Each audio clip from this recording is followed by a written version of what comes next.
ভোর হওয়ার সাথে সাথেই মালতীদের অনেক কাজ। উঠান ঝাড় দাও, ঘরের বাসি কাজ করো, ঘরে নাতা দাও, সবশেষে আবার এই ঠান্ডা জলে বাসন মাজো। এইভাবে হাতে পায়ে পুরো হাজা হয়ে গেল। হায় রে হায়, আমার কপাল, এই বয়সে আমাকে দিয়ে সব কাজ করায়। আমি কি আর এই বয়সে এত কাজ করতে পারি? বিয়ে দিয়ে ঘরে বউমা এনেছি, কিন্তু কাজের কাজ কিছুই হচ্ছে না। বাসন মাজা শেষ হয়ে গেলে মালতীদি বলে, ও বৌমা, বৌমা, ও বৌমা, একটু আধটু কাজ করতে পারো তো মা? উঠেছো? তাহলে একটু আদা দিয়ে চা করো। কি গো বৌমা, সাড়া দাও। উফ, বৌমাটা কি এখনো ঘুমোচ্ছে? এখনো কি ওঠেনি? যাই গিয়ে দেখি। ওইদিকে মালতীদির বৌমা চম্পা বিশ্ব সুন্দরী বলতে পারা যায়। এত সুন্দর রূপবতী কন্যা ত্রিভুবনে একটা আছে কিনা সন্দেহ। রাত দিন সে তার রূপচর্চা করে। সকাল থেকে সে আয়নার সামনে বসে চুল আঁচড়াচ্ছে। নিজের রূপ দেখে নিজেই আটকে গেছে। আমি এত সুন্দর দেখতে কেন? এরকম রূপবতী কন্যা পৃথিবীতে কি আর একটাও আছে?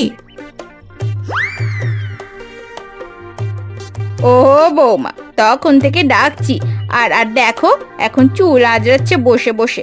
বলি কটা বাজে, একটু চাটা বসাও না। না মা, আমার নেল পলিশ খারাপ হয়ে যাবে, আপনি করুন না, আমার ভালো লাগছে না, আমাকে একটু ঘরে একা থাকতে দিন। এ বউ তো কাজ করে না, শুধুই সাজগোজ করে। কি দুঃখ করে যে এই রূপবতী বৌমাকে ঘরের বউ করে আনলাম কে জানে। কেন মা, আমাকে বিয়ে করে আসার আগেও তো আপনি ঘরে সব কাজ করে নিতে পারতেন। এখন কি আমাকে দেখে খোঁড়া হয়ে গেছেন যে আর কাজ করতে পারছেন না?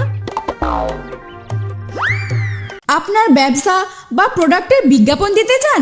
তাহলে এখনই যোগাযোগ করুন রং তুলির দুনিয়া ইউটিউব চ্যানেলের সঙ্গে। আমাদের গল্পভিত্তিক কার্টুন ভিডিও প্রতিদিন হাজার হাজার দর্শক দেখে। বাচ্চা থেকে বড় সবাই পছন্দ করে আমাদের মজার ও শিক্ষামূলক ভিডিও। আপনার অ্যাড যদি আমরা আমাদের ভিডিওতে রাখি, তাহলে সেটা পৌঁছে যাবে হাজার হাজার মানুষের কাছে। তাই দেরি না করে আজই যোগাযোগ করুন। তুমি মুখে মুখে বড্ড বেশি কথা বলো বৌমা। আমাকে কাজ করতে বলবেন না, আমিও আর বলবো না। তাহলে তুমি করবিটা কি? সারাদিন ঘরে বসে করবেটা কি? হ্যাঁ শুনি। কেন, রূপচর্চা। তোমাকে কিছু বলাই আমার ভুল হয়েছে।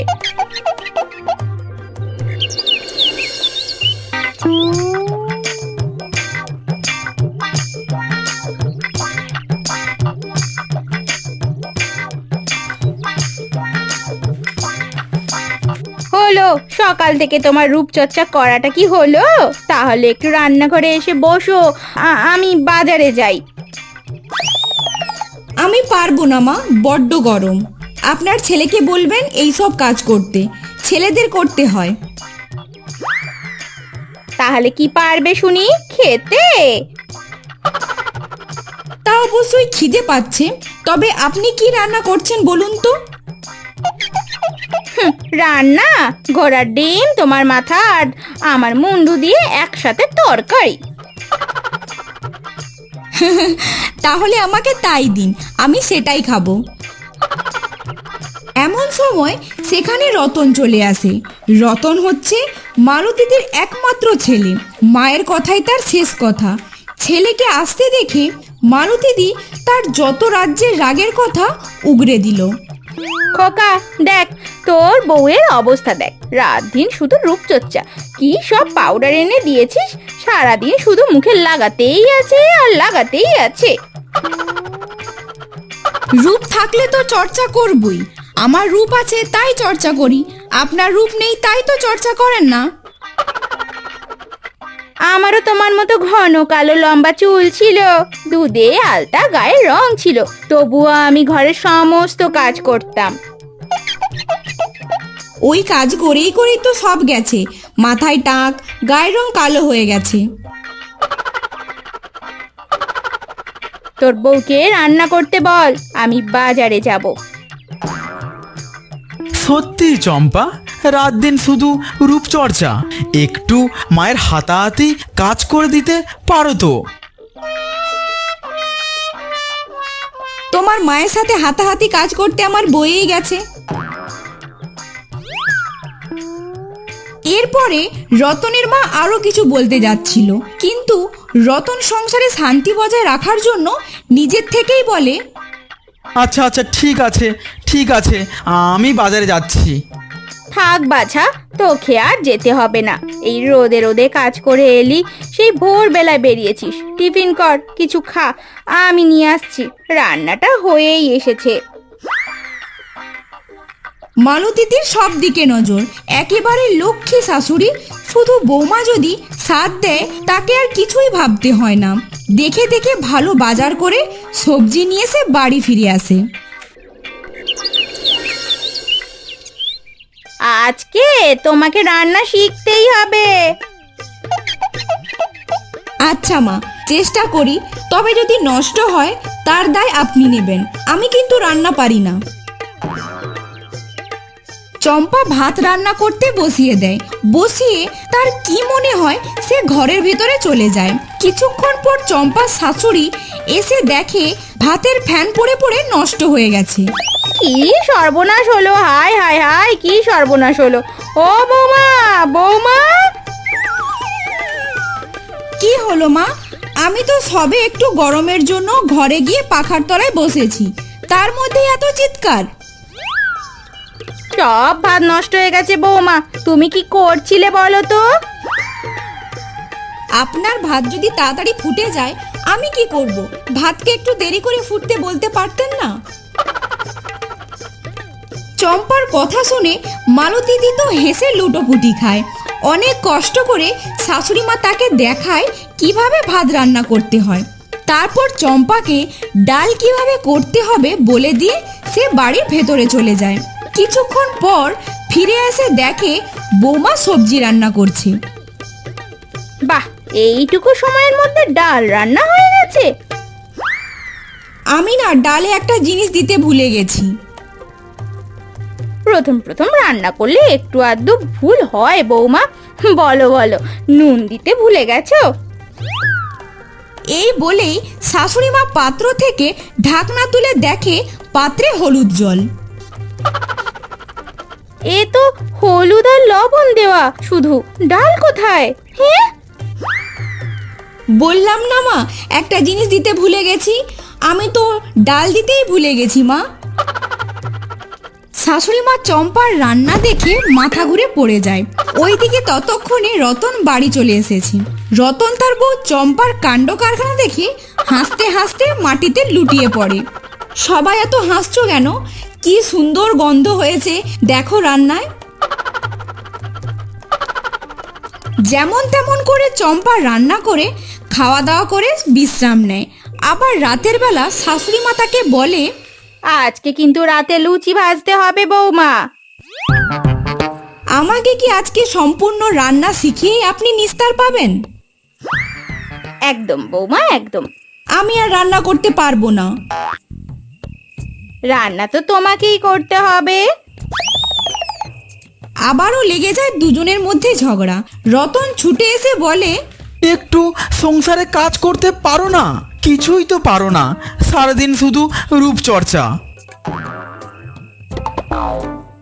আমি কখনো কি এরকম কাজ করেছি নাকি যে আমি কাজ পারবো? আমার বাবা মা আমাকে খুব ভালোবাসে, সেই জন্য আমাকে কখনো কোনো কাজ করতে দেয়নি। কিন্তু আমার এই সংসারে থাকতে গেলে তোমাকে রান্না করতেই হবে, নয়তো বেরিয়ে যেতে পারো। চম্পার ওপরে খুব রেগে যায় রতন। এইদিকে রতনের মা বলে, আচ্ছা আচ্ছা, তোরা এবার থাম তো, অনেক হয়েছে। তাড়াতাড়ি লুচি আর আলুর দমটা করতে হবে। খিদে পেয়ে গেল তো। চলো চলো বৌমা, চলো, আমার হাতাহাতি করে দেবে। আস্তে আস্তে আমি তোমাকে সমস্ত কাজ শিখিয়ে দেব। আর যদি আমি না থাকি তখন তখন তোমাদের কি হবে বলো তো? অনেক করে বুঝিয়ে শুনিয়ে শাশুড়ি মা আবারও তার বৌমাকে নিয়ে যায় রান্নাঘরে। অনেকক্ষণ থেকে চম্পা লুচি বেলার চেষ্টা করছে, কিন্তু সে পারেনি, তাই শাশুড়ি মা তাকে বলে, হয়েছে বৌমা, অনেক করেছো, আমাকে দাও, আমি করছি। আমি আরেকটু চেষ্টা করি, আমি পারবো। উফ, প্রায় 2 ঘন্টা ধরে চেষ্টাই করে যাচ্ছ, তুমি তো কিছুই পারছো না। বিরক্ত হয়ে চম্পা কড়ার মধ্যে সঙ্গে সঙ্গে ময়দা ফেলে দেয়। গরম তেলে ছিটকে পড়ে শাশুড়ি মায়ের গোটা গায়ে। ওরে বাবা রে, ওরে বাবা রে, গেলাম রে, ওরে বাবা, উফ উফ উফ উফ উফ উফ উফ। এই রে, আমি কি করে ফেললাম! শাশুড়ি মায়ের গোটা মুখে ফোসকা পড়ে যায়। কি বদমাস বউ রে বাবা, রান্না করতে বলেছি বলে আমাকে কি মেরে ফেলবে? এই খোকা, খোকা, আমার সারা শরীর জ্বলে গেল রে, ডাক্তার ডাক, ডাক্তার ডাক, সব জ্বলে গেল, উফ উফ উফ উফ উফ উফ। শাশুড়ি মায়ের গোটা গা হাত ফুলে পায়ে কালো কালো দাগ হয়ে যায়। তা দেখে চম্পা ভয় পেয়ে যায়। শাশুড়ি মা ব্যথায় যন্ত্রণায় চিৎকার করতে থাকে। তারপর রাগ করে শাশুড়ি মা ঘরের ভেতরে চলে যায়। ওইদিকে চম্পাও রান্নাঘরে মন খারাপ করে বসে থাকে। না, আমি আজকে অনেক বড় ভুল করে ফেললাম। আমি চেষ্টা করব ভালোভাবে রান্না করার। হঠাৎ রাগ করে আমি এইসব গন্ডগোল করে ফেলেছি। মা অনেক কষ্ট পেয়েছে। আমি তো ওইভাবে কিছু করতে চাইনি। অন্য মনস্ক হয়ে বসেছিল চম্পা। এইদিকে শাশুড়ি মা ঘরের ভেতরে রাগ করে বসে আছে। উনুনে আগুন বেরিয়ে চম্পার কাপড়ে ধরে যায়। বাঁচাও, বাঁচাও, আমাকে বাঁচাও, আগুন ধরে গেল। শাশুড়ি মা গোটা গায়ে ফুসকা নিয়ে রান্নাঘরের দিকে দৌড়ে আসে। আর এই কাণ্ড দেখে আগুনের ওপর ঝাঁপিয়ে পড়ে। তারপর সে আগুনের ওপর জল ঢেলে দেয়। এইভাবেই সে চম্পাকে আগুনের হাত থেকে বাঁচায়। মা, মা, আপনি এভাবে আগুনের ওপর ঝাঁপিয়ে পড়লেন? একটু আগেই তো আপনি ব্যথা পেয়েছিলেন। কি করবো মা, তুমি তো আমার সন্তানের মতো। আমার সন্তানের বিপদে পড়েছে, আমি না ঝাঁপিয়ে থাকতে পারি? চলো মা, চলো ঘরে চলো, তোমাকে আর রান্না করতে হবে না। তোমাকে রান্না করতে বলে আমি তোমার বিপদ ডেকে আনতে পারবো না বৌমা, চলো চলো। আমাকে ক্ষমা করুন মা, আমি এবার থেকে খুব সাবধানে কাজ করব। আমিও কাজ শিখবো মা। খুব ভালো, খুব ভালো। এইভাবেই মিলেমিশে থাকা খুবই ভালো। যাক বাবা, মা আর বউয়ের মধ্যে মিল হয়ে গেছে, এটা খুবই ভালো।